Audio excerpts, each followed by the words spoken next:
오늘은 하나님 나라의 통치라는 제목으로 말씀을 나누도록 하겠습니다. 지난주 말씀에서도 그렇지만 오늘 말씀에서도 예수님의 가르침이 나와 있습니다.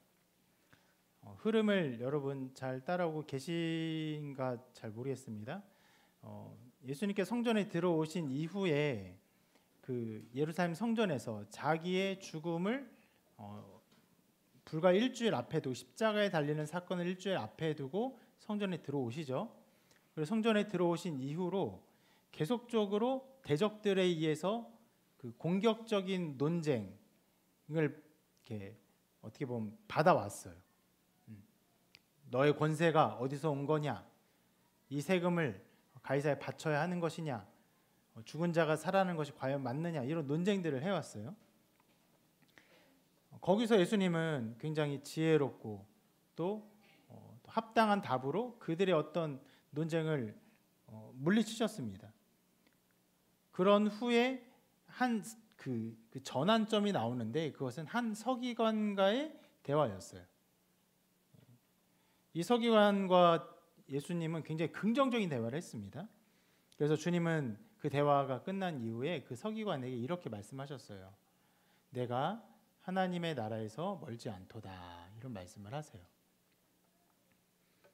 그렇게 막 논쟁이 벌어지다가 이 서기관과의 긍정적인 대화가 끝난 이후로 예수님이 이제 본격적으로 일종의 성전에서 주도권을 잡고 자기의 가르침을 사람들에게 가르치기를 시작하십니다.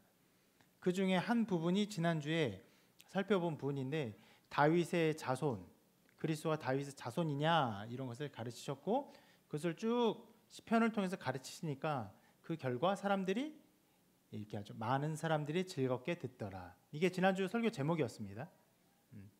자, 이런 흐름이 있어요. 논쟁이 있었고 서기관과의 긍정적인 대화가 있었고 그리고 예수님께서 말씀을 막 가르치시는 상황이 있습니다. 그리고 오늘 말씀이 이어지고 있어요. 오늘 말씀에서는 예수님께서 사람들이 가르치시되 좀 어떻게 보면 부정적인 내용을 가지고 사람들을 깨우쳐 주고 계십니다. 그것은 바로 서기관들에 대한 비판이었어요. 이렇게 말씀하십니다.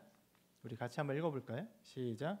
긴 옷을 입고 다니는 것과 시장에서 문안받는 것과 회당의 높은 자리와 잔치의 윗자리를 원하는 서기관들을 삼가라. 서기관들에 대해서 매우 직접적인 비판을 하세요. 그런 서기관들을 삼가라라고. 이것은 어떤 면에서 조금 이상해 보일 수 있어요. 왜냐하면 예수님께서 이 말씀을 하시기 바로 얼마 전에 날이 바뀐 게 아닙니다. 같은 날이에요. 바로 얼마 전에 한 서기관과 대화를 나눴죠. 그 서기관에게 굉장히 좋은 칭찬을 하셨어요. 그런데 그 한 서기관과의 대화가 끝난 이후에 서기관들을 거의 전체를 다 비판하듯이 비판하고 계신 것입니다. 그러면 우리가 실은 이것을 통해서 이 앞에 사람의 어떠함을 좀 생각해 볼 수 있는데 예수님께서 이 서기관들을 전체를 비판할 정도로 서기관들이 어떤 보편적인 타락이 있었던 거예요. 그런데 그 한 서기관, 그 사람은 매우 독특했던 것입니다. 그들의 무리에 휩싸이지 않고 그들의 어떤 잘못된 행동에 함께 끌려가지 않고 예수님에 대해서 굉장히 긍정적으로 올바른 생각을 했던 사람인 것이에요. 그리고 보통의 서기관들은 예수님께서 어떤 면에서는 그 자리에 그 서기관이 있었을 수도 있을 거예요. 왜냐하면 대화가 끝난 지 얼마 안 됐으니까. 이렇게 보편적으로 전체를 비판할 정도로 서기관들은 이렇게 타락한 모습을 가지고 있었던 것입니다. 그럼 어떤 타락한 모습을 가지고 있는 것인지 말은 짧아요. 한번 하나하나 살펴보도록 하겠습니다. 먼저 이렇게 말씀하셨죠. 긴 옷을 입고 다니는 것. 이게 뭐냐면 종교적인 그런 의상을 입고 다니는 거예요. 저도 그 때때로 굉장히 제의적인 옷을 입죠. 언제 입습니까? 성찬을 할 때. 우리 다음 주에도 성찬이 있습니다. 성찬할 때는 그런 좀 이렇게 크고 길고 이런 제의적인 옷을 입는데 그 당시 사람들은 더 화려하고 더 이게 돋보이고 이것을 입고 다녔어요. 왜요? 사람들에게 눈에 띄고 아주 그 거룩해 보이도록, 함부로 사람들이 대하지 못하도록, 왠지 굉장히 제의적인 의식에 있는 사람을 대하듯이 조심스럽게 대하도록 그렇게 입고 다니는 것이, 당연히 뭐 지금은 만약에 제가 그런 성찬 의식 예복을 입고 다니면 사람들이 코스프레 하나 뭐 이렇게 할로윈인가? 얼굴 멀쩡해서 좀 이상한데 뭐 이런 생각할 거예요. 그런데 그 당시에는 그렇지 않죠.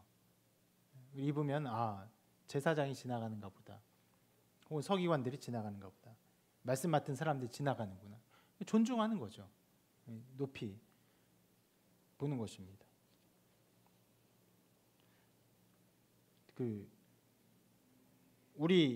제가 평일에는 여기가 이제 카페로 운영이 되지 않습니까? 제가 또 카페로 어떤 바리스타인가요? 네. 그런 일을 하는데 우리 전에도 한번 잠깐 얘기 나눈 일이지만, 어떤 한 고객이 이런저런 것이 불편했어요. 뭔가 클레임을 걸듯이 말을 해요. 그런데 나이든 분이었는데 여기가 교회인 줄 살짝 눈치를 채고는 저보고 목사님이냐고 그렇다고 하니까 갑자기 태도가 덜 변하는 거예요. 되게 갑자기 겸손해져요. 그러니까 지금 현대 사회에서는 목사가 그렇게 존중받지는 않지만, 그럼에도 불구하고 목사라고 하면은 그래도 좀 더 예의 바르게 더 좋은 태도를 대하는 일들이 있거든요. 이 시대는요, 비교할 수도 없죠. 서기관, 장로, 대제사장, 어마어마한 어떤 존귀함을 받았던 사람들인데 그것을 드러내고 싶었던 것이. 그리고 두 번째로, 시장에서 문안받는 것. 문안이라고 해석한 것은 저는 별로 마음에 들진 않아요. 문안하면 어떤 느낌입니까? 약간 문안 인사, 간밤에 잘 지냈습니까? 이렇게 인사하는 사람 없지만 그런 느낌이 있거든요. 그래서 이거를 NASB 버전에서는 이걸 뭐라고 번역했냐면 respectful greeting, 존중이 가득한 인사. 그러니까 굉장히 존경의 마음을 담아서 이렇게 높이는 인사를 한 거예요. 그래서 어디서 그것을 받기를 기뻐했어요? 마켓, 시장이 막 하는데 이렇게 아주 존귀히 여기는 인사 받기를 즐거워해서 그런 데를 가는 거예요. 사람들이 막 바글바글한데 그런 데를 가는 겁니다. 약간 연예인병 같은 느낌도 드는데, 연예인들도 그러죠. 연예인병 걸리면 그걸 고치기 힘들다. 그런 상태에 있는 거예요. 그 존귀히 받는 걸 즐거워하는 거. 그리고 또 이렇게 말하죠. 회당이 높은 자리와 잔치 윗자리를 원한다. 회당에도 높은 자리가 있어요. 다 똑같은 자리가 아닙니다. 우리는 실은 뭐 다 비슷한 자리예요. 서로 이런저런 자리고, 실은 높이에 있어서 가장 높은 자리는 저쪽에 있는 의자 자리인데, 저기는 보통 조금 늦은 사람들이 앉는 자리이긴 합니다. 한데 지금도 여러분 유대 회당에서 앞자리 혹은 기도 자리 이런 데 앉기를 원하면요, 굉장히 거액의 헌금을 해야만 앉을 수 있다고 해요. 보통 몇백. 그러니까 회당장은요, 어마어마한 부를 가지고 있는 사람들인데 그런데 앉기를 원하는 것이죠. 아주 많은 비용을 지불하고라도. 존중하니까 사람들이. 그러니까 우리의 사회에서는 잘 이해가 안 되는 분위기이긴 해요. 만약 교회가 막 단이 높아요. 여기 막 교회 중요한 사람이 막 높이 앉아 있는 것 같아. 약간 그런 분위기가 교회 가득해요. 그러면 사람들이 교회를 점점 불편하게 생각할 것입니다. 근데 그 시대엔 그것이 통용되었고 그것을 즐거워했어요. 잔치에서도 마찬가지예요. 이건 우리도 비슷하죠. 잔치를 하면은 자리를 깔죠. 자리를 깔고 약간의 상석이라는 게 있어요. 가족끼리 해도 어르신, 아버지, 어머니가 이쪽에 앉고 할아버지, 할머니가 또 이쪽에 앉고 이렇게 차례대로 좀 앉거나 하는 그런 게 대충은 있어요. 그런데 그 가족끼리의 잔치를 넘어서 좀 공적인 잔치를 하면 어떻게 됩니까? 매우 중요하죠. 누구를 어디에 앉히는가가 그 잔치의 핵심이에요. 만약에 중요한 사람들을 초대했는데 이 의전 서열을 지키지 않고 이게 꼬였다. 완전히 망하는 거죠. 의전 서열대로 사람들이 앉히고 그 사람 존귀함대로 이 모든 잔치가 벌어지도록 이것을 잘 배치를 해야 되는 거죠.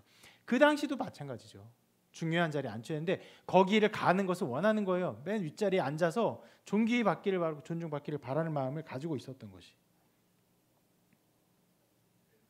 이런 서기관들을 삼가라고 주님께서 말씀하십니다. 제가 좀 자세히 봤는데 여러분 이런 서기관들의 마음이 좀 느껴지십니까?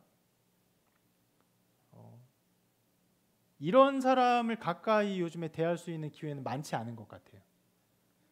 누군가 이렇게 한다면 어떤 느낌이 듭니까? 불편해지고 싫어지고 심지어 대통령이라도 이런 태도를 갖는 것이 눈에 띈다. 자기의 특권 의식을 드러내는 게 눈에 띈다.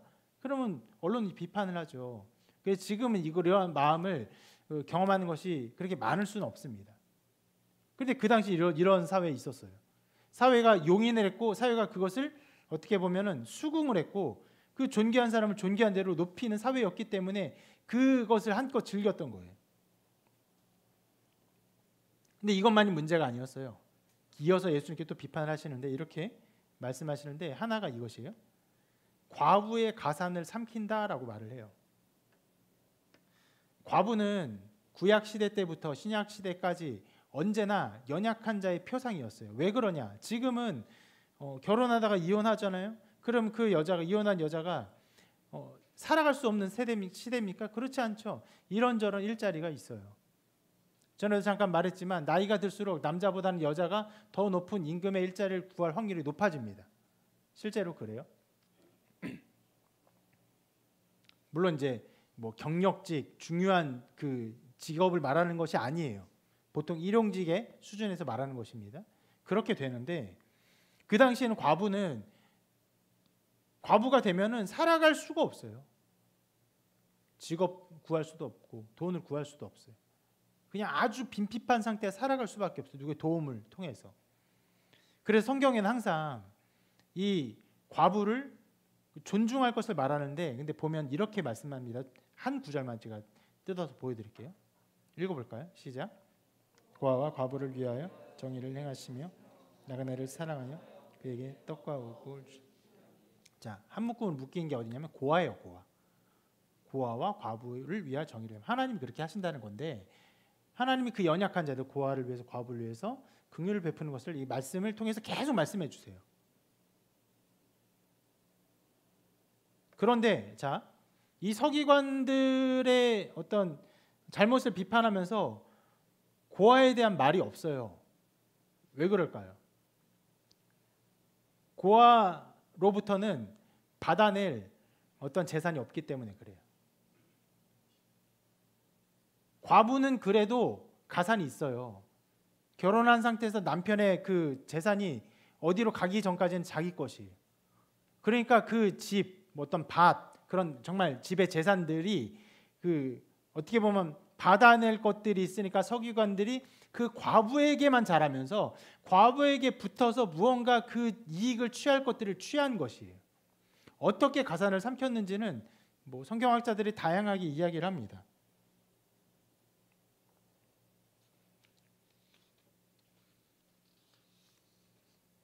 어떤 사람은 그 서기관이기 때문에 법적인 일을 도와주면서 과도한 수수료를 받았지 않았을까 생각하기도 하고 어떤 사람은 그냥 재산 관리자로서 그 재산을 관리하는데 그걸 악용하여서 자기 것으로 돌리는 일을 하지 않았을까 혹은 뭐 과부가 가지고 있는 굉장히 연약한 상태 그래서 그 서기관들에게 장로들에게 혹은 제사장들에게 종교의 그 지도자들에게 아주 이렇게 공경과 사랑의 마음을 보통 표현할 일들이 많이 있거든요.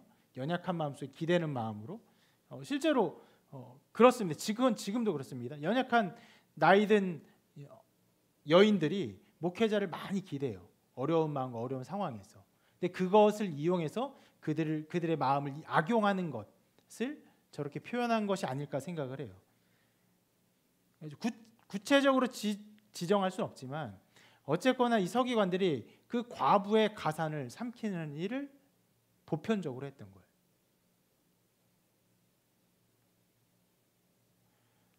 고아가 여기서 빠져 있다는 것이 그들의 어떤 악행을 더 보여주는 것이라 생각할 수 있어요.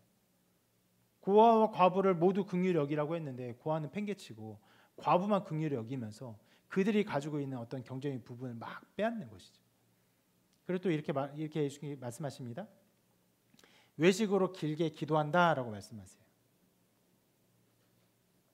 그는 일부러 길게 기도했어요. 여러분 기도를 해보시면 아시겠지만 기도를 길게 하는 것이 쉽지 않습니다.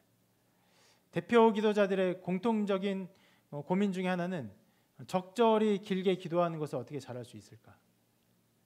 기도할 내용이 그렇게 많지 않은데 너무 짧게 기도하면 굉장히 영적으로 빈핍해 보일까 봐 적절한 기도를 길게 해야 되는데 그런 마음이 있어요. 기도 길게 하기 어렵습니다. 왜요? 보이지 않는 하나님께 아뢰는데 그 말 그대로 주고받고가 아니잖아요. 그래서 기도하는 건 어떤 면에서 일방적으로 나의 것들을 쏟아내는 것인데 실제로 기도는 그렇지 않습니다. 더 영적인 기도는 하나님과 교통함이 있는 것인데 보통 기도는 기본적으로는 그렇게 쏟아내는 것이기 때문에 길게 기도하기 어려워요. 그래서 길게 기도하는 사람이 보통 존중을 받아요. 영적으로 이제 탁월한 사람으로 인정. 지금도 마찬가지. 그래서 일부러 더 길게 기도를 하는 것이. 자, 이것이 서기관들에 대한 예수님의 비판이었어요. 이러한 예수님의 비판은 어떤 면에서는 당연한 것처럼 보일 수 있어요. 왜냐하면 예수님의 사역을 시작하신 이래로 줄곧 예수님을 대적했던 그룹이 바로 이 서기관들이에요. 그러니까 성경을 기록하고 성경을 연구하는 사람들이었는데 예수님의 모든 가르침들이 자기들이 생각했던 연구와 달랐고 그들의 유전과 달랐기 때문에 그걸 계속 공격했던 이 그룹이 서기관들이었기 때문에 어떤 면에서는 예수님이 이들을 대적한 것은 마땅한 일이라고도 할 수 있습니다. 그런데 지금 예수님 비판한 내용을 잘 보면요, 예수님께서 한 부분에서도 이런 말씀 안 하셨어요. 뭐냐면 서기관들이 예수님을 공격한 것에 대해서는 이런 방구도 하지 않으세요. 그들이 하나님 앞에서 보여야 하는 신앙적 태도의 어떠함에 대해서만 예수님께서 말씀하고 계세요.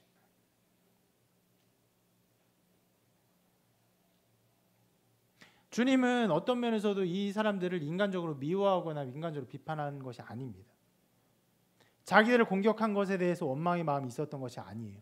단 하나, 그들이 하나님 앞에서 말씀을 맡은 자로서 하나님 앞에 보여야 하는 태도에 있어서 완전히 어긋나 버린 그들의 아주 그 타락한 모습을 비판하고 계신 것입니다. 그 비판하되 아까 뭐라고 하셨어요? 서기관들을 삼가라. 강력한 말씀이죠.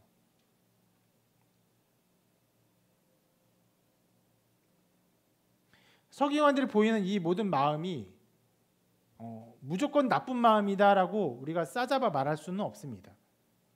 예를 들어서 자기를 막 돋보이고 싶어요. 막 드러내고 싶어. 자기를 한껏 막 밝히고 싶어. 이런 마음이라면 예를 들어 현대에 있어서 연예인 같은 사람들이라면 필요한 자질이에요. 연예인인데 막 숨어. 인터뷰 안 했으면 좋겠다고. 나 좀 내버려두라. 가끔 그런 연예인 있긴 해요. 연예인은 좀 자질하고 맞지 않는 거죠. 그리고 많은 사람을 다스리기 위해서는 통치자의 자리, 높은 자리를 추구해야 돼요. 정말 이 시대를 향해서 사회의 많은 사람들을 변화시키기 위해서 이 사회에 좋은 영향을 끼치기 원하는 마음이 있는데 높은 자리를 절대 나는 가지 않을 거야. 이것도 좀 이상한 마음일 수 있어요. 그래서 그런 마음들은요, 어떤 면에서는 필요한 마음들일 수 있습니다. 이 사회에서. 그런데 왜 예수님께서 이렇게 강하게 책망하십니까? 그건 바로 이 사람들이 서기관이기 때문에 그래요. 하나님의 말씀을 맡은 자들. 그럼 여러분, 하나님의 말씀을 맡은 자들이 보여야 할 태도가 무엇입니까? 실은 대조적으로 아주 선명하게 보이셨죠. 누구랑? 한 서기관이랑. 이렇게 말씀하셨어요. 예수님께서. 함께 읽어볼까요? 시작. 내 마음을 다하고 목숨을 다하고 뜻을 다하고 힘을 다하여 주 너의 하나님을 사랑하라 하신 것이요. 둘째는 이것이 내 이웃을 내 자신과 같이 사랑하라. 이게 서기관이 걸어가야 할 길이었습니다. 하나님을 사랑하는 것. 하나님의 마음에 합당한 삶을 사는 것. 아까 우리 본 말씀이지만 하나님은 어떤 분입니까? 고아와 과부에게 정의를 베푸시는 분이에요. 나그네를 돌보시는 분이세요. 연약한 자를 돌보는 하나님의 마음에 합당한 마음으로서 서기관들도 그들을 돌봐주고 연약한 자들을 살펴보아야 되는데 도리어 자기를 높여요. 자기를 높인다는 것은 무엇입니까? 다른 사람을 낮춘다는 의미예요. 그리고 심지어는 가산을 삼켜요. 과부가 도와줘야 할 텐데 과부가 가지고 있는 그것마저도 빼앗으려고 애를 썼던 거예요. 실상 그 당시에 과부의 가산을 삼키는 시스템이 어떻게 이루어졌는지는 알기가 좀 어렵지만 과부가 되면은 모든 사람이 종교 생활을 했기 때문에 보편적으로 성전에 의지하는 삶을 살고 의지하면 그것을 돕는 척하면서 이래저래 과부의 가산이 성전에 얽혀서 점점점 빼앗기고 수탈되고 그것이 모든 과부들의 보통의 삶의 길이었다면 아주 비참한 사회였을 것입니다.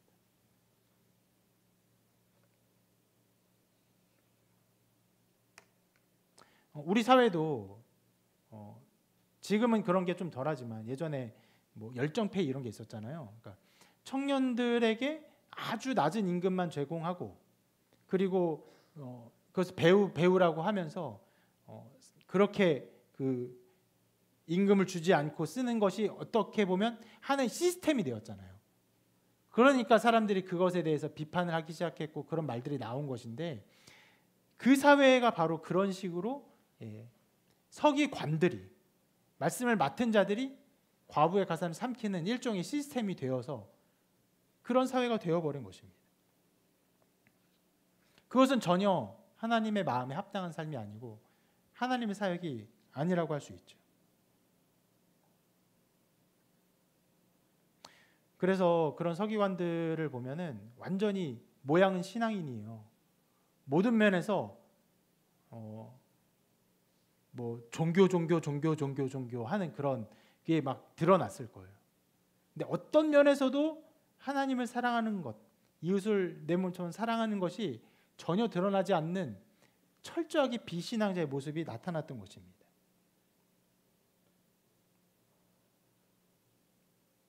자, 이러한 서기관들을 비판하셨는데 이러한 서기관들의 모습을 어떤 면에서는 더욱 돋보이게 해주는 사건이 그 다음 말씀에 곧이어 기록되어 있습니다.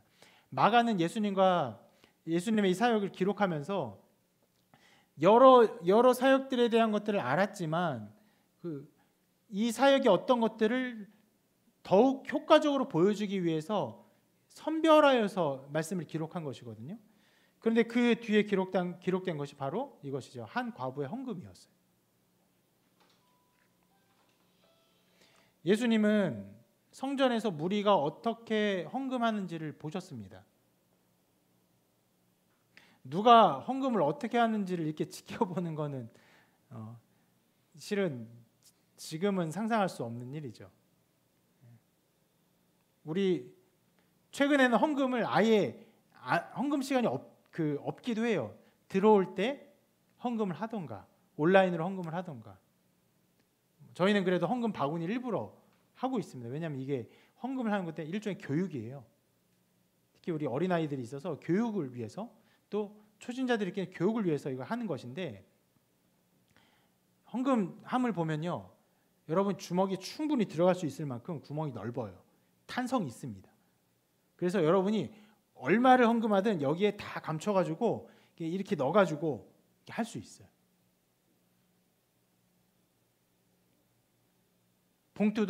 봉투에 헌금하면 봉투에 넣어가지고 이렇게 해서 하면 얼마 했는지 잘 몰라요. 알 수가 없게 돼 있어요. 최근에는 그 봉투에 조그만 구멍을 뚫어서 그 안에 뭐 지폐가 있는지 없는지를 확인할 수 있는 봉투들이 있기는 합니다.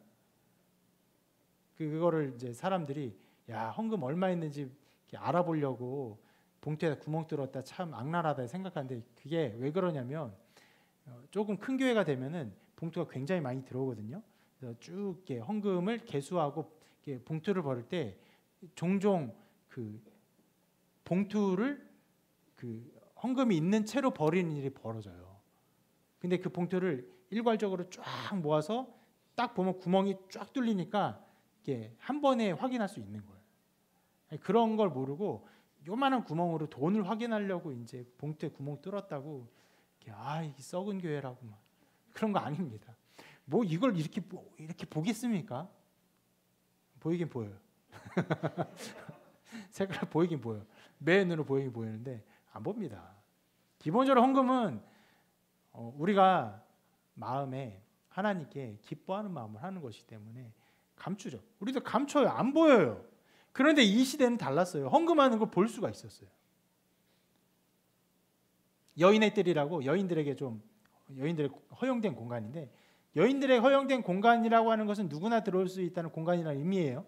거기 헌금함이 있었어요. 그리고 나팔 모양의 헌금함이라고 하는데 약간 이런 모양이었던 것 같아요. 그리고 가운데로 들어가는 그래서 동전으로 보통 헌금을 했는데 지폐가 없었겠죠. 동전의 헌금이었는데 동전을 위에서 넣으면 동전에 이렇게 뱅글뱅글 들어갔던 것 같고 아니면 그냥 쏙 넣었어도 들어갔는데 밑에서 소리가 나는 것으로 인해서 그 사람이 얼마를 헌금했는지 대략 알 수 있었던 구조였던 것 같아요. 그리고 그것을 보는 것이 사회적으로 이상한 일이 아니었던 것 같아요. 그러니까 예수님도 일부러 그 헌금을 보셨어요. 그러니까 먼저 부자들이 헌금을 합니다. 다 동전으로 헌금하는데 무겁고 이렇게 갑이 나가는 동전들은 그것만으로 소리가 달랐던 것 같아요. 그 부딪히는 소리, 내려가는 소리, 짤랑거리는 소리 모두가 얼마나 헌금인지 알게끔 하는. 물론 부자들은 더 과시하기 위해서 꽤 많은 동전을 이렇게 해서 하면은 막 와라라 소리가 났겠죠. 그렇게 헌금하는 와중에 한 과부가 와서 얼마를 헌금했냐? 2렙돈을 합니다. 렙돈은 그 당시에 가장 작은 동전의 단위였다고 해요. 지금 우리의 가장 작은 동전의 단위는 얼마죠? 10원? 1원짜리가 발행이 되나요?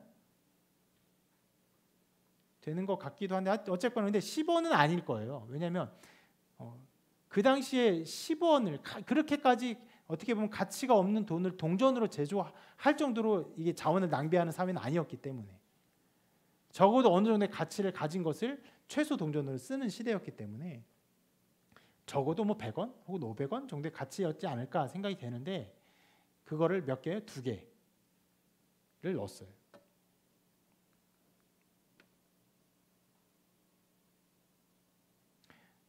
이 2렙돈을 넣은 것을 누구나 알아볼 수 있었던 것이에요.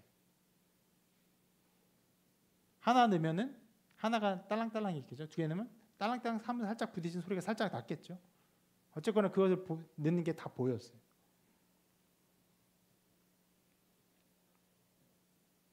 과부는요, 누구나 보는 상황, 누구나 볼 수 있는 상황에서 어떻게 보면 되게 부끄러운 상황이에요. 그래서 굉장히 적은 돈이라고 예수님께서 일부러 말씀하실 정도로 그것은 굉장히 적은 금액이었어요. 그리고 여러분 그 앞에서 서기관의 이야기가 우리에게 알려주는 것은 그 사회의 문화를 보여주는 거거든요. 그 사회의 문화는요, 존귀한 자를 높여주고 그 사람을 한껏 추앙하는 그런 사회였어요. 그러니까 이 과부의 2렙돈을 헌금하는 모습은 우습게 보일 수 있었고 부끄러운 모습이었을 거예요. 그런데 그 여인이 많은 사람이 모인 곳에서 헌금을 한 것입니다.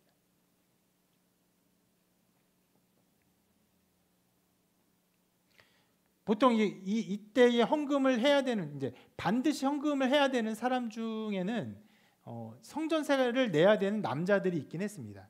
20세 이상의 남자들은 1년에 한 번씩 반세계를 내야 됐거든요.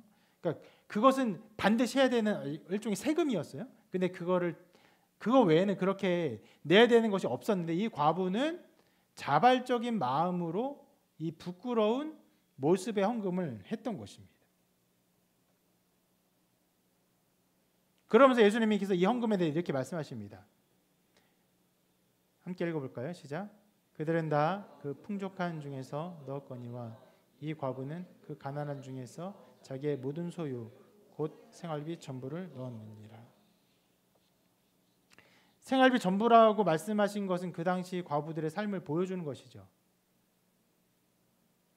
지금도 우리나라에도 가난한 사람이 많지만 아무리 가난해도 정말 오늘 저녁 당장, 내일 저녁 당장 뭘 먹을 돈이 아예 없다, 음식이 아예 없다, 이런 사람 많지 않습니다. 그런데 그 당시에 가난한 사람들은요, 정말 하루하루 사는 거예요. 근데 생활비 전부를 다 넣어버렸어요.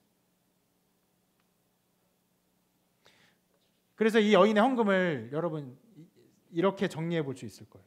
이렇게 말할 수 있습니다. 누구나 알아볼 수 있는 상황에서, 굉장히 많이 사람들이 모인 상황에서 꼭 드리지 않아도 되는 타이밍에 자기의 그 헌금하는 모습을 모든 사람에게 보여줄 수 있는 상황에서, 그리고 모든 사람이 그것을 부끄러워하는 사회적 인식 속에서 그거를 이 여자가 드렸는데 그것은 이 여자의 생활비 전부였어요.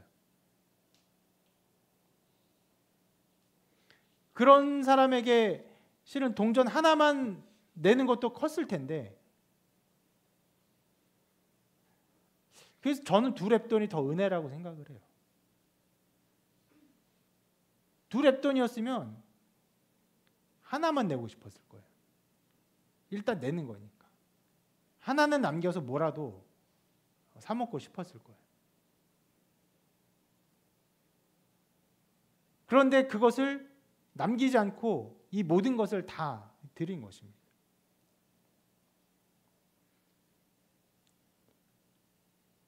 이 모습은요, 우리가 아까 본 그 사람들 있죠? 바로 서기관들의 모습과 매우 대조적인 모습이에요.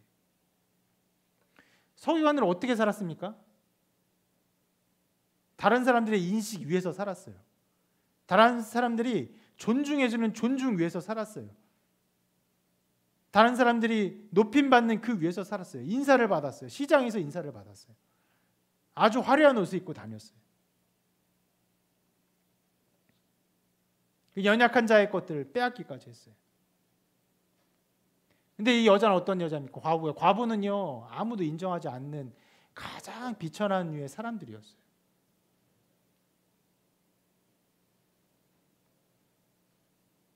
누구도 이 여자가 신앙적으로 옳다, 탁월하다 인정하지 않았을 거예요. 그런데 이 여자가 가지고 있는 그것을 많은 사람들이 보는 앞에서, 그 서기관은 많은 사람들이 보는 앞에서 존귀함을 받기 위해서 그것을 드러냈는데, 이 여자는 많은 사람들이 보는 앞에 자기의 비천함을 드러내고 있는 상황인 거예요.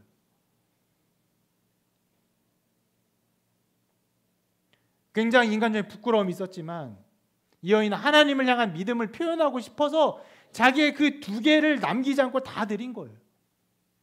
그 하나조차 남기지 아니하고. 그랬을 거예요.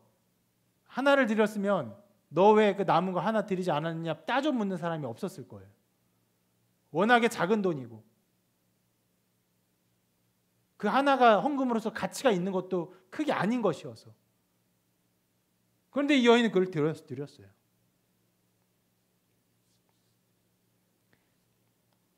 이런 대조를 보여주면서 저는 이런 질문을 하고 싶었어요. 자연스럽게 말씀을 보면서 이런 질문을 하고 싶었어요.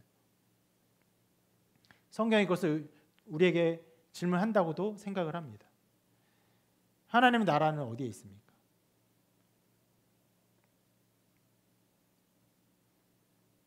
하나님의 나라는요, 외적인 것에 있지 않아요. 화려한 종교 권력에 있는 것이 아닙니다. 화려한 옷으로 나타나는 종교적 제의식에 하나님의 나라가 있지 않아요. 많은 헌금이 드려지는 곳에 하나님의 나라가 있지 않습니다.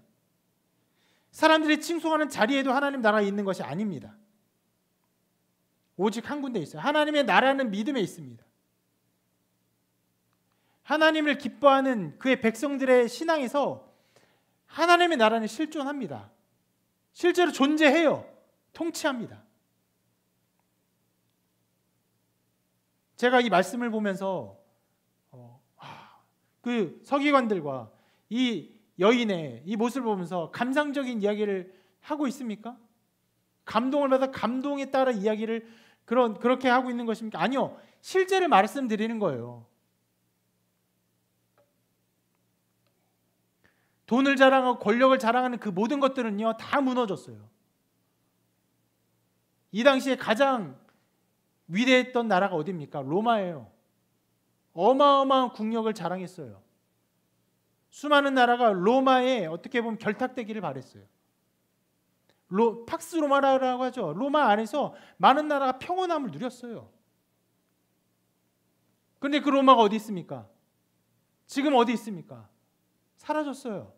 아무것도 아니에요.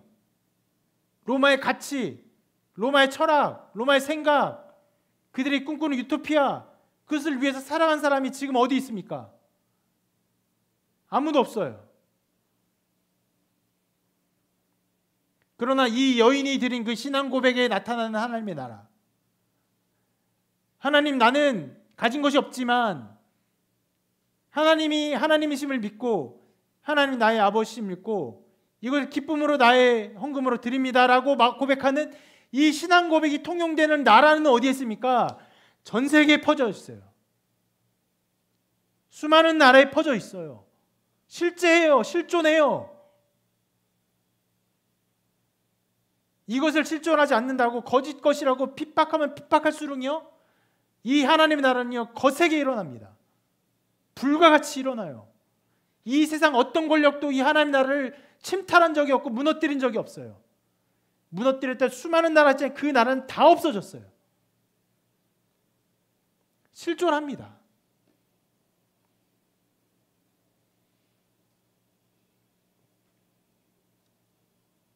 지금도 하나님의 나라는요, 돈, 권력 이런 것으로 지어지지 않습니다. 도리어 연약한 자들, 빈핍한 자들의 마음 안에서 하나님 나라는 실존하고 그 나라를 확장해 가고 있습니다.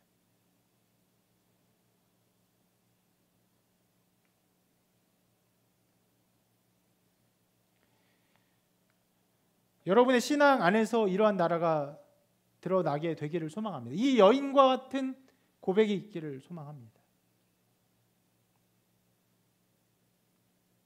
이 여인의 마음을요 이렇게 말할 수 있어요. 아까도 말씀드렸지만 자기의 굉장히 연약함이 드러나는 상황입니다. 자기의 굉장히 부끄러운 마음이 드러나는 상황이에요. 그럼에도 불구하고 사람들에게 나타냄에도 불구하고 하나님을 향해서 자기의 그 마음을 드리고자 하나님을 기뻐하는 마음을 나타내기를 기뻐하는 마음이 있었어요. 이것이 여러분의 모든 삶의 그 여정 속에서 있기를 바랍니다. 구체적으로 좀 말씀을 드릴게요. 이쪽 에어컨 하나 좀 꺼주시겠습니까? 네. 신앙생활 하다 보면요, 자기의 연약함과 부족함과 부끄러움이 드러날 때가 있습니다. 신앙생활 잘 하지 못해서 민망할 때가 있어요. 그럴 때 종종 어떤 마음을 갖는지 아십니까? 추스르고 싶어요. 좀 더 정리를 하고 싶어요. 그리고 좀 더 괜찮아질 때 그때에 다시 교회를 나오거나 신앙생활을 열심히 하거나 하고 싶은 마음이 종종 듭니다. 그 마음이 이 여인의 마음과는 전혀 다른 마음이에요. 이 여인은 자기의 부끄러움을 드러내기를 주저하지 않았어요. 방금 그 마음에는요, 어떻게든 추스러서 자기의 부끄러운 것들은 좀 가리고 감추고 없애고 그리고 조금 더 괜찮은 사람으로 하나님 앞에 나오기를 바라는 마음이 있는 것이에요.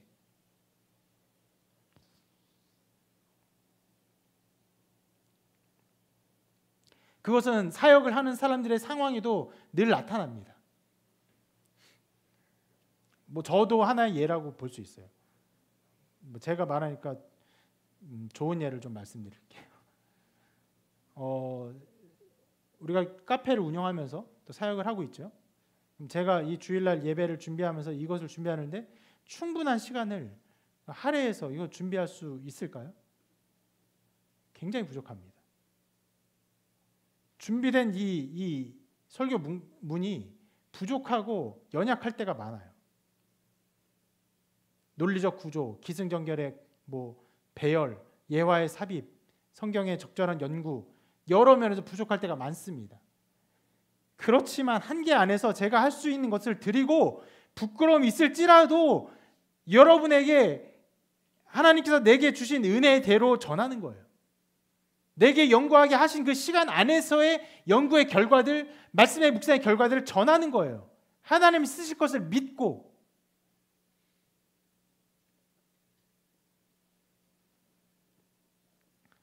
지금은 제가 안 하지만 찬양은 좀 더 그랬어요. 제 노래 실력이 얼마나 좀 별로입니까?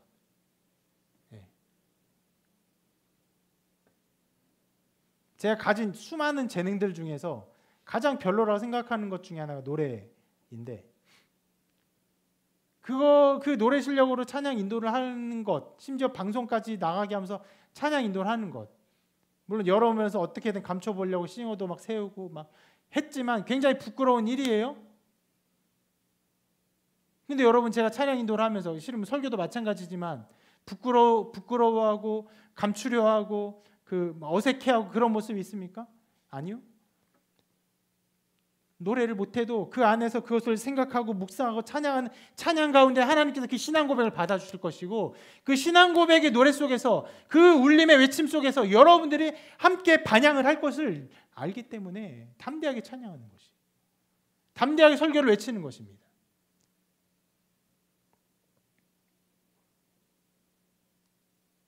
그러므로 여러분께 말씀드려요. 주님께 여러분의 어떤 부끄러운 것들을 나타내기를 주저하지 마십시오. 주님이 기뻐하는 신앙이 여인의 신앙이에요. 두렙돈의 신앙이에요. 땡그랑 땡땡땡땡 한 소리가 나는 신앙이에요.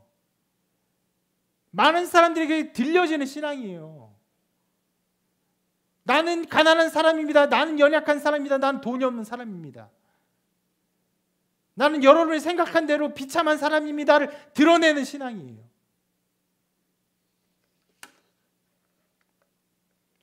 실은 이 마음이 너무너무 중요한 마음인데,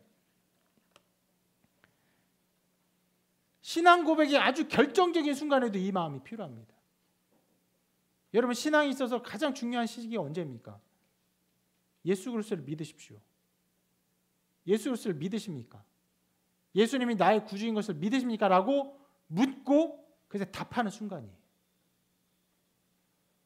그걸 답할 때 거의 모든 사람이 자기 마음 안에 부끄러움이 보여요. 죄가 보여요. 잘못된 삶이 보여요. 자기 신앙이 되게 연약함이 있어요. 신앙이라고 말할 것도 없는 것 같아요.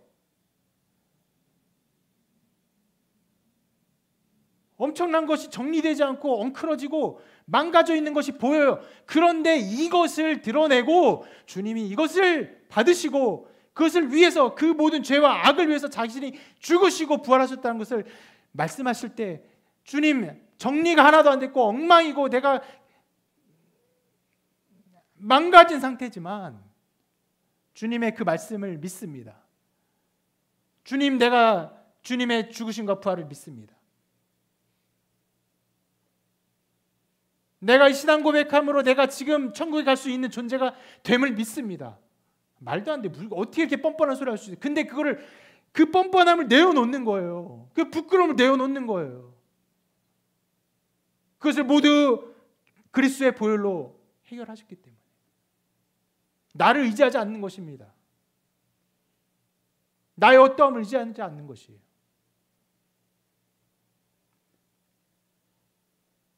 과부의 신앙이에요. 그럼 여러분, 그 반대로 나의 어떤 것을 드러내고 내가 잘된 것을 드러내고 내가 열심히 하는 것 드러내고 내가 정말 충성된 것을 드러내는 그런 모습들이라면 어떤 마음일 수 있습니까? 서기관의 마음이에요. 멋져요. 인정받아요. 존귀받아요. 기도를 많이 하는 것 같아요. 훌륭한 것 같아요. 그런 사람을 존귀 여기는 사회 속에서 살아가고 있어요. 여러분이 그렇게 있을 수 있어요. 서기관처럼. 주님이 이것을 계속 대조적으로 보여주시는 거예요.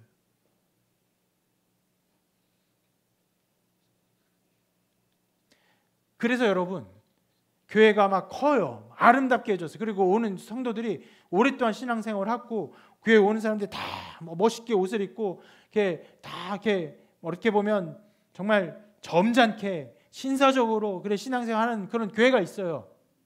이것도 겉모습으로 판단하는 것일 수 있어서 좀 조심스럽긴 하지만 그런 모습이 실은 서기관만 가득한 모습일 수 있어요.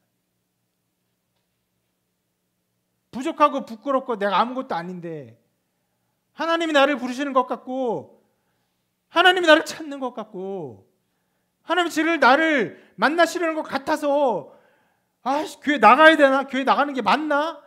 가서 뭐 하지? 내가 어떻게 찬양하지? 뭐 어떻게 기도해야지? 하지만 그럼에도 나와서 하나님 앞에 그 한 걸음을 걷는 그 사람의 마음이 두렛돈의 마음일 수 있는 거예요.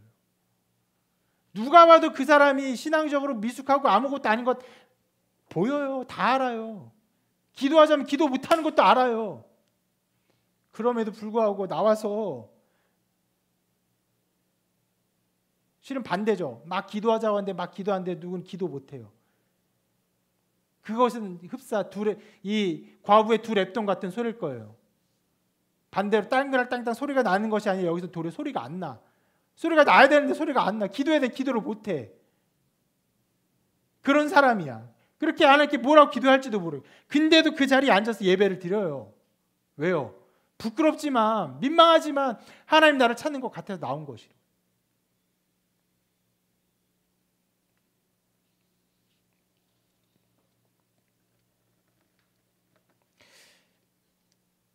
그렇게 주님은 이 여인의 신앙을 아름답게 말씀하고 계세요.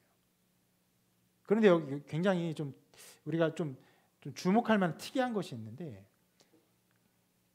이것입니다.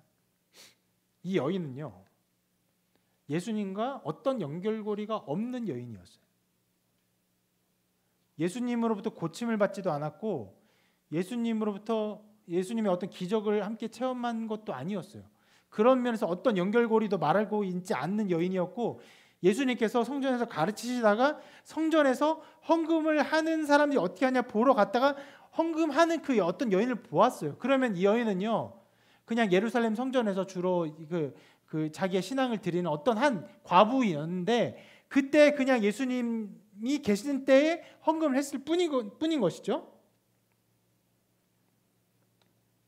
이것이 우리에게 굉장히 중요한 것을 의미하는데 이 여인은 어떻게 보면 구약의 말씀대로 그때 유대인들, 그러니까 장로들, 대제사장, 서기관들이 가르치는 가르침에 따라 신앙생활을 했을 뿐입니다. 그런데 여러분 아까도 말했죠. 그 시대는 굉장히 영적으로 어두움이 가득한 시대예요. 서기관들조차 그렇게 외식으로 가득한 삶을 살 정도로 타락했어요. 그렇지만 이 과부에게 하나님의 은혜가 임했어요.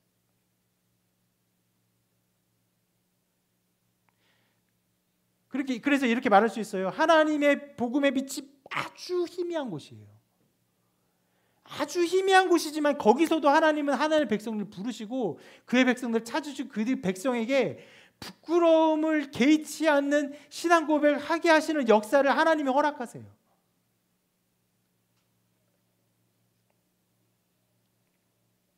그렇게 하나님은요, 하나님 통치를 이루어 가십니다.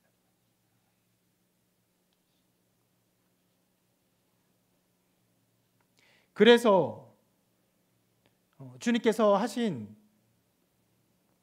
그 다음에 중요한 말씀을 마가가 연속해서 이렇게 기록하고 있습니다. 장이 넘어갔지만 실은 계속 연속해서 기록한 것입니다. 13장 1, 2절 이렇게 기록하고 있는데 같이 읽어볼까요? 시작. 선생님이여 보소서 이 돌들이 어떠하며 이 건물들이 어떠하니까. 예수께서 이르시되 내가 이 큰 건물들을 보느냐 돌 하나도 돌 위에 남지 않고 다 무너뜨려지리라 하시니라. 그러니까 제자 중 하나가 그 성전의 어떤 거대함을 보면서 감탄을 하면서 이렇게 말한 거예요. 이 돌들이 어떠하며 이 건물들이 어떠하니까. 앞으로 어떻게 될 거냐 물어본 것이 아니라 예수님 이 돌들이 얼마나 그럴듯합니까? 이런 말이었던 거예요. 요세푸스가 그 당시에 역사가 요세푸스가 말하기를 성전의 아름다움을 보고 감탄하지 아니할 사람이 없다라고 말을 했어요. 지금 우리나라로 보면요, 여러분 그 잠실적으로 차를 타고 막 가다 보면 그 제2 롯데월드가 우뚝 소승해 보면요, 깜짝 놀래요. 어떻게 저렇게 높지? 이게 경이롭게 그런 것을 보는 것처럼 이 성전을 보면 돌 자체도 어마어마하게 크고 그걸 세워진 헤롯 성전인데 이 성전은 너무나 아름다움과 그 화려함에 경탄하지 않을 수 없는 거예요. 그래서 감탄해서 이렇게 말을 했죠, 제자가. 어떤 면에서는 예수님도 그러니까 그 화려한 성전에서 수많은 사람들이 모여서 하나님을 예배하고 하나님께 제사 드리는 것을 보면서 하나님을 예배함이 아름답도다 이런 말을 듣고 싶었을지 몰라요. 근데 예수님 이렇게 말씀하십니다. 내가 이 큰 건물들을 보느냐, 돌 하나도 돌 위에 남지 않고 다 무너뜨려지리라.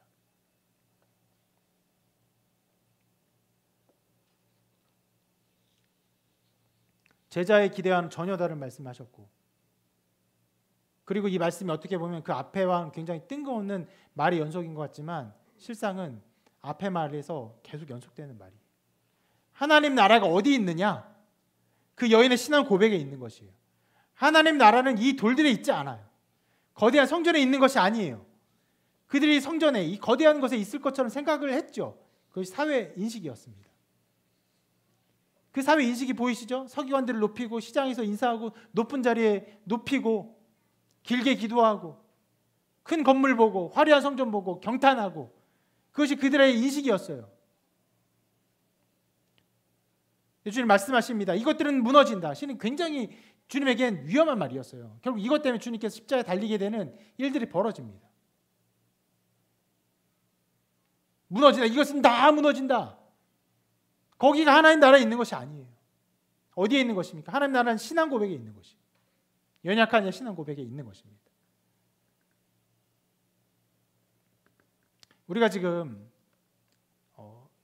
그래도 좋은 공간에서 예배하고 있지만 이런 장소가 없었을 때에 그냥 무상으로 예배드리면서 그냥 뭐 가정집 같은 곳이었죠. 한 4평 되는 거실에서 예배를 드렸죠.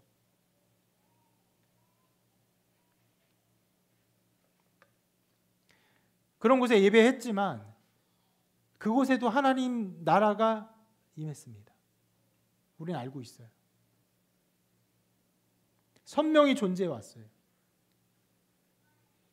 하나님은 절대로 어떤 외양 속에서 하나님의 통치를 이루시는 분이 아니세요. 사람들이 경탄합니다. 우리 카페 모습 보고 너무너무 멋있다고, 자기가 몇 달 동안 본 카페 중에 정말 제일 괜찮다고, 어떻게 한 거냐고. 저도 몰라요. 뭐 어떻게 된 건지. 어떻게 이렇게 됐어요. 진짜 어떻게 이렇게 됐어요. 뭐라고 말해야 할지 모르겠어요. 어떻게 이렇게 됐어요. 경탄을 해요. 칭찬합니다. 그런데 거기에 하나님 나라가 있는 것이 아니에요. 어디에 있습니까? 부끄러워도 부족해도 하나님 나라를 사랑하는 마음 속에, 하나님 나라를 사랑하면서 나귀를 드리는 마음 속에, 과거의 그 두 랩돈 속에, 여러분이 드렸던 그 헌신에, 그 시간에, 손길에, 교회를 향한 사랑에 하나님 나라가 있었던 것입니다. 감사의 그런 신앙 고백 위에서 우리가 예배 후에도 찬양을 하겠지만 그런 찬양을 우리가 계속 부르면서 초라하고 연약한 사람들이 모였지만, 몇 명 되지 않은 사람이 모였지만 하나님 나라가 이곳을 다스리고 통치한다는 믿음이 충만했습니다. 감사했어요. 정말 감사했어요. 기뻤어요. 즐거웠어요. 또 행복했어요.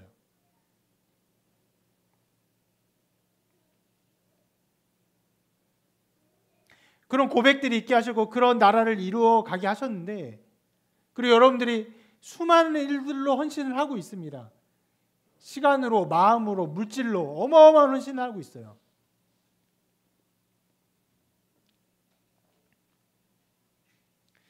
거기 하나님 나라가 있는 것이에요. 그런데 여러분, 그 모든 헌신은요, 여러분들의 신앙적 자질이 뛰어나서 여러분들의 탁월한 사람이어서 한 것이 아니라 한 과부에게 임한 하나님의 이해할 수 없는 은혜처럼 우리에게 임한 하나님의 은혜일 뿐입니다.